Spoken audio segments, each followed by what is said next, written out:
Ernst & Young Société d'avocats, aujourd'hui, c'est le deuxième cabinet d'avocats en nombre de personnel, 500 avocats qui couvrent l'ensemble de la France, 60% à Paris, 7 bureaux en région, plus une implantation en Algérie.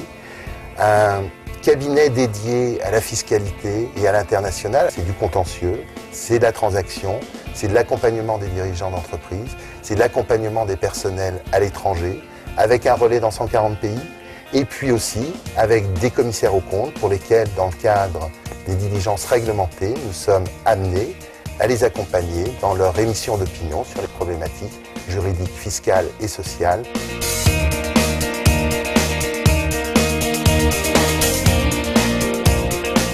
En tant que manager, pour prendre un exemple concret, nous assistons à une réunion. Le client nous dit, eh bien, dans X mois, je décide, je veux avoir mené l'acquisition de telle entreprise. Vous allez m'aider à faire l'audit fiscal. Vous allez donc regarder cette société. Vous avez un délai de 2 mois pour le faire. Dans 2 mois, je veux un rapport. L'associé va être plus particulièrement en charge de la négociation du budget avec le client. On est aussi impliqué dans cette phase. Et lorsque nous revenons ici, et tout au long des 2 mois, nous discutons avec les jeunes, nous formons les jeunes qui vont faire les recherches, faire l'audit fiscal.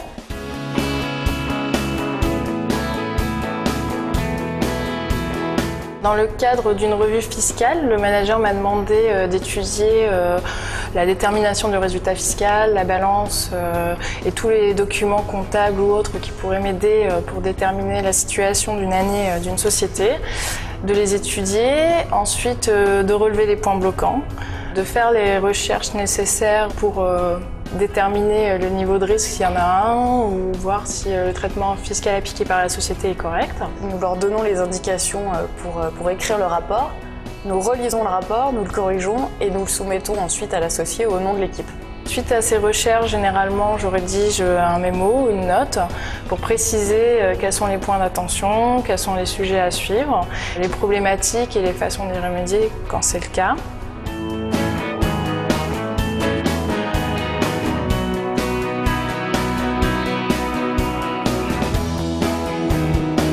Un jeune diplômé, quand il nous rejoint, s'oriente naturellement vers un de nos métiers.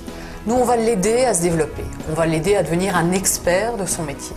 Mais ce qu'on veut aussi, c'est qu'il garde une ouverture sur les autres expertises du métier d'avocat. Ce qui me plaît dans mon métier, c'est que c'est rarement la même chose, que c'est stimulant, intellectuellement parlant et que ça ne s'arrête jamais.